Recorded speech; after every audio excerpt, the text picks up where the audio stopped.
I'm Lamar, and today I'll be talking about my piece, Surveillance, Punishment, and the Black Psyche.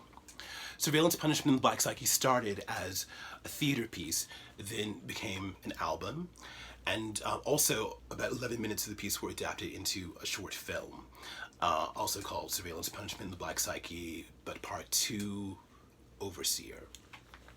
Anyway, Surveillance, Punishment, and the Black Psyche is loosely based on the story of Willie Francis.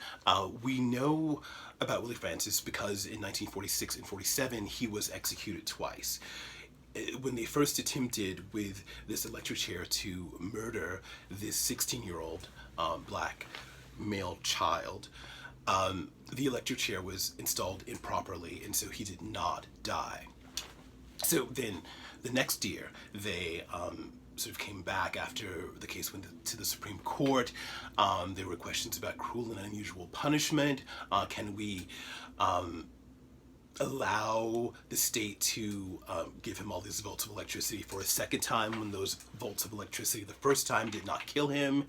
And of course the Supreme Court in 1947 decided to do this. And so I don't know if I mentioned that Willie Francis and all of this story took place in St. Martinsville, Louisiana.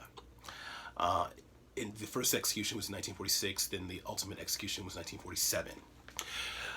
Willie Francis was accused of and convicted of murdering a 50-year-old white man who was a pharmacist, and Willie Francis was working for the pharmacy that this man owned.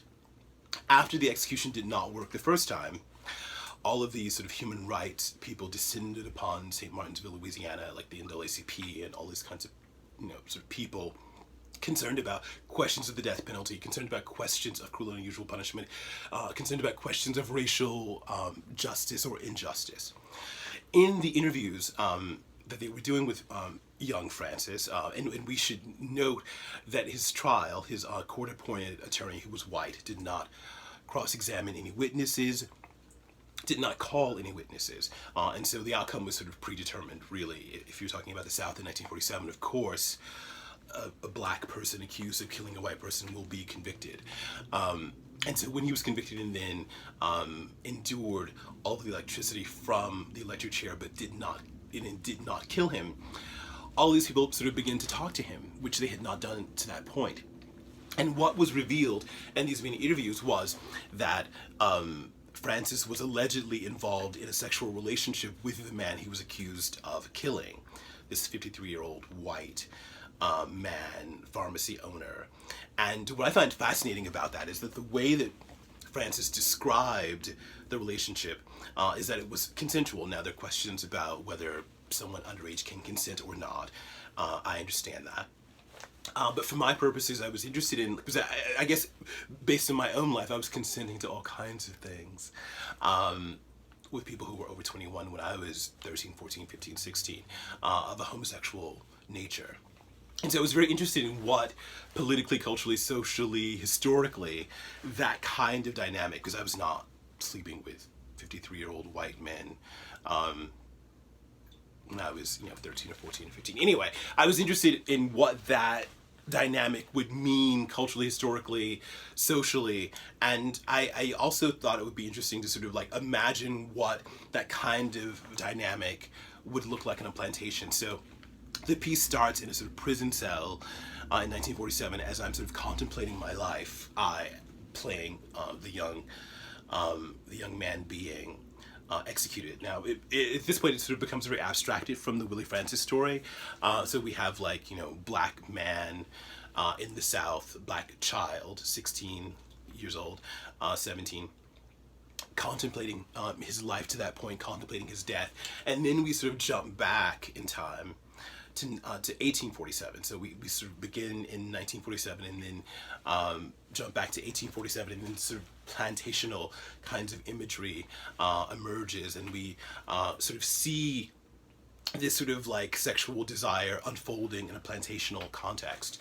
And so I was very interested in this dynamic of where someone could be abusing you and also alleging to love you. And again, I'm trying to imagine, if you can imagine such a thing, and it sort of contradicts the very notion of what a slave circumstance is, that a slave could be consenting to sexual relationships with their white owner. But I sort of, for the sake of this, I'm sort of trying to imagine what that must look like, what that must be like. Certainly within the limited amount of agency that slaves could have relative to any kind of interaction with their owners, people were, consenting to all sorts of things.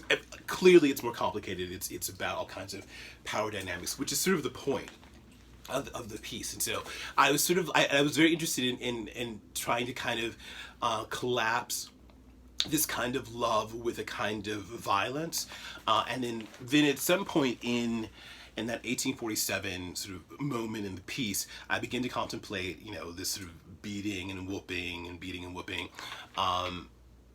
with this love thing that then maybe was happening within the context of a parent, and perhaps is something about reflecting on a kind of corporal punishment that would happen within Black families, and that being some sort of sign of love and care. Actually, I should note that the sort of the pre-show, so as people are coming into the theater, they are presented with this sort of looping Jamie Foxx video. Jamie Foxx, when he received his Oscar for Ray, and his speech, his acceptance speech, he was talking about his grandmother whipping him, beating him and whipping him. And it was very comedic for the audience for some reason. And I found this deeply disturbing. And so anyway, a lot of what I'm trying to kind of figure out in this piece is when this idea of love got sort of indoctrinated into many ways in which Black people raise their children. Anyway, so that loop happens sort of throughout the show. It ends up sort of in a slow down way. It ends up in the sort of the middle of the show, sort of denoting the end of the first act and the second act, where you sort of had it in sort of real time, sort of in the pre-show, but then in that sort of like sort of intermission place or separation between Act 1 and Act 2, then you have it in this sort of very slow down, black and white. It sort of turns into a black and white thing.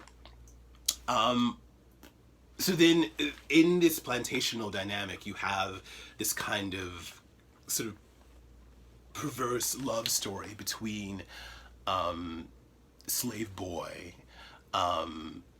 who's, 16, and then slave master, and there being some sort of like consent to the whole thing, some kind of like desire for same-sex coupling that happens, and trying to sort of understand what that's like, or what that looks like, or what that could mean. And then we sort of end up returning back to 1947, and then we get to have this figure again reflecting on their lives and other people that they've known who have been murdered at the hands of the state or by other means, lynching, what have you, reflecting on their relationship with their mother. And then kind of at the end of the piece, this is very much my own kind of editorializing. This is not something we discovered in researching the story of Willie Francis, but this is something that I thought was very interesting, that what if, because there's no actual evidence that Willie Francis murdered this man. I mean, so let's be very clear about that. And there's no way, based on evidence and witnesses called, cross-examination, there's no way to really know. But what I was interested in is, what if he did in fact kill this man, and the killing was relative to Francis's, or this figure, discovering that the man with whom he was having a sexual relationship had murdered his father in a Klan sort of context, in a lynching context, that he was a member of the Klan. So I was sort of very interested in the idea of like what it means to sort of fall in love with some person who is definitely like sort of invested in white supremacy, and their love for you, their sort of so-called care for you, does not mean that they divest of their white supremacy. In fact, that specific person is partially responsible for the death of your father. And so that sort of the piece ends, sort of concludes with the piece Legacies, for which there's a video. And the text is, he cut off my father's private parts and likes to play with mine. He hung him from the tree of blood. And now that tree gonna swallow me. What is it? He wore that hood. That's right. That was the line. He wore that hood in mobs of men and hung him from that tree. He hung him from the tree of blood, and now that tree gonna swallow me, swallow me, swallow me. He cut off my father's private parts and likes to play with mine. And so I think the assumption is that this figure did in fact kill this man. Which is, I think, exciting. Do you think you'd be driven to murder in such a context? So surveillance, punishment, and the Black Psyche. I mean, the other thing I'll say. So when I began the piece, before we sort of really dove into this sort of Willie Francis ideas, I was trying to grapple with merging Foucault's sort of panopticonish ideas that he sort of talks about in Discipline and Punish with a lot of Frantz Fanon's ideas about internalized racism, sort of like falling in love with your captor in almost the Stockholm Syndrome sort of way, and Black Skin, White Mask. I was sort of trying to marry those two things. Internalized racism and this internalized I watching you being sort of the same thing. So there's that. And then the exciting thing about the album is that I enlisted my dear friend Charlie Looker to write string arrangements for the piece, and then we had Mivo's Quartet, the most extraordinary string quartet in New York City, in my humble opinion, perform those string arrangements for the album. And I think it's a lush presentation of the piece. And I do think that there's going to be further iteration of that piece in film, because when we were constructing the string arrangements, a lot of the idea was this very sort of cinematic scope, to have a very sort of like epic, like sort of some blending of like horror film with like sort of avant-garde kinds of filmmaking would sort of like blur together, and so that is still sort of this ongoing thing, the sort of the further development of the film aspect of this piece, and then also in that 6-point sound, sort of surround sound, sort of editing and sound. I mean, so much of why I want to make film is because of that, the idea of the sound sort of surrounding you. I love that idea. It's very exciting to me. So I'll give a link below. I mean, it's on like Spotify and Apple Music or wherever you listen to music. The album Surveillance, Punishment, and the Black Psyche, and the libretto for the album is published in full in my new book, Negrogothic, that just came out. I'll post a link to that as well. What's fun is that you have the librettos. I mean, there's a libretto for Surveillance, Punishment, Black Psyche, for Funeral Doom, Spiritual. What else? Song lyrics from a lot of the songs I've written over the years. Anyway, Negrogothic, the book. We have hardcover versions and softcover versions of the book. If you'd like to sort of like look through the libretto and the story and sort of contemplate what that story means, or if you just rather listen to the music, I'll link that below. So the Negrogothic Chronicles, I think I'm calling this, this sort of series where I talk about my work to this point, and the things around the work, the things that inspire the work, motivate the work. A lot of it is about trying to sort of have stories that it seems so fundamental to, like at least my understanding of an experience of this American thing.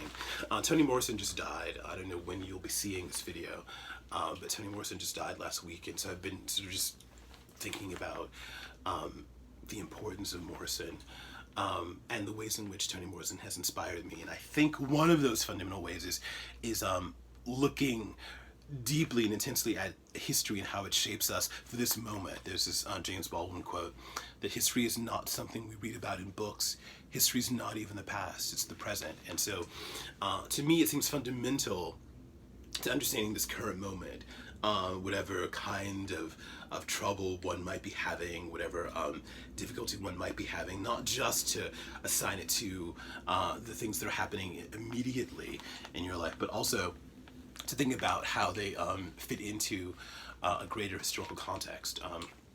At least that's what I've been trying to do with my work, partially, this entire time. And I think surveillance punishment in the Black Psyche is a very good example of that. It's sort of jumping around in time. A few of my pieces do that, like Negro Antichrist. I think I'll probably talk about that next. Is a piece that's sort of like where you have one sort of central figure who seems to exist throughout many time periods. Is a thing that's very exciting to me. Narrative is very exciting to me, actually. I love, for stage, constructing these stories for myself, and I can sort of sit there and sing these stories at the piano. Sort of much like, I guess, someone would be delivering a monologue, but I would just be, singing the monologue. I love that. I love that. I get to have a certain kind of catharsis. I get to move through these experiences, and certainly for me, and hopefully for the audience, I'm in a very different place than I was when I started that performance, which is very exciting. I'm Lamar, and thanks for joining me this time. Stay tuned for the next one.